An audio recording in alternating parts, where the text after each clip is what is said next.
Hello student, we are going to start the Faraday's law. You know very well that in my previous video I already talked about for what is the electrolytic cell and what is the electrolysis and different example of the electrolysis by using the inert electrode as well as the same electrode.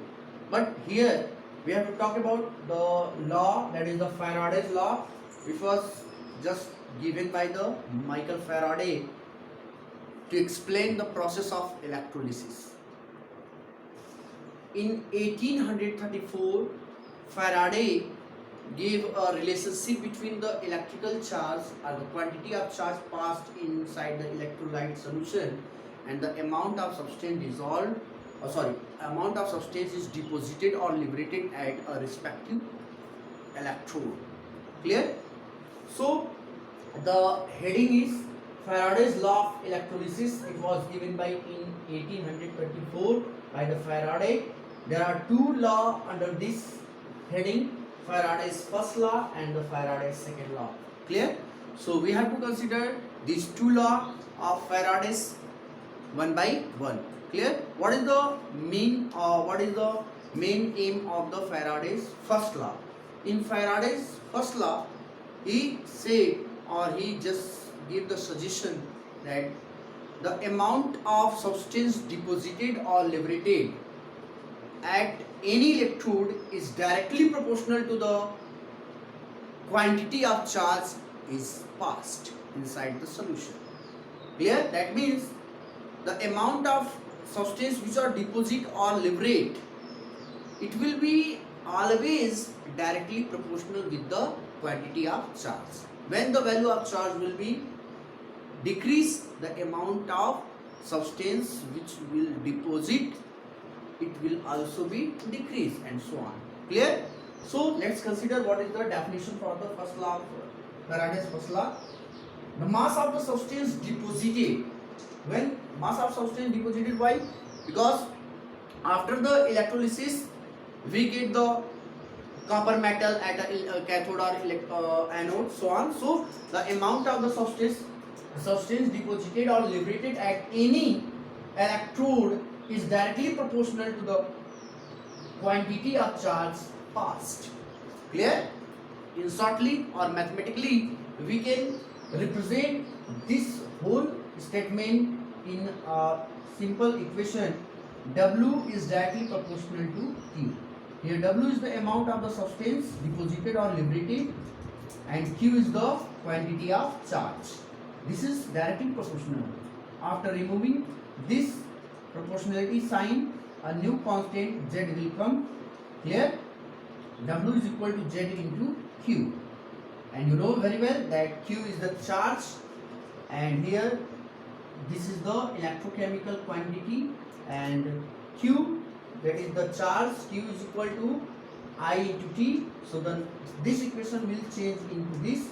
W is equal to Z into I into T. Here, suppose when we put the I is equal to 1 ampere, T is equal to 1 second, then the amount of substance deposited, that is W, is equal to the Z. Here, we calculate the value of Z by this formula, that is E upon 96,500. Here, how this value is calculated? This value is calculated from multiplying the value of the charge of electron, that is 1.6 into 10 to the power minus 19 coulomb. This is the charge of electron. Clear? In 1 mole of any atom and molecule, the amount will be 6.022 into 10 power 23. After calculating these two values, we get the approximate value, this 96500 coulomb. Here, so this is the this values comes from here, and E is the equivalent weight of any element, or you can say that the valency of the element. So by putting the value of E, we get the value of Z, and after when we get the value of Z, then we can get the amount of the substance, that is W. So in this way, this is the Faraday's first law formula. Now I will talk about for what is the Faraday's second law. You can consider this is the Faraday's second law. There are two types of electrolyte solution, copper sulfate solution and silver nitrate solution. Clear? In this law, Faraday suggested that when a number of electrolyte solution are placed in a series, clear? Then when the amount of electricity we pass through it, then it will be constant for all the electrolyte solution. That means here, suppose the copper sulfate solution is the first electrolyte and silver nitrate solution is the second electrolyte. Clear? And the formula is W is directly proportional to Q or W is equal to ZQ.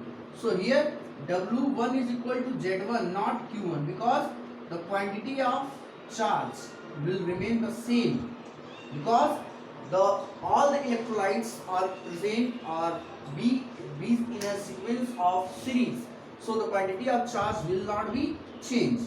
So W1 is equal to Z1 into Q, and similarly for the second electrolyte it will be equal to W2 is equal to Z2 into Q. Here after all we get another equation, W upon W2 is equal to Z1 upon Z2, and by putting the value of Z1 is equal to E1 upon this and E2 upon this, then we get the another value, that is W upon W2 is equal to E1 upon E2. Clear? So in this way we get the formula for the Faraday's second law as well as for Faraday's first law. There are a number of numericals are given which are based on these two laws, that is the first and second law, which I will discuss the numericals or the questions related to this topic in my next video. Thanks for watching my video.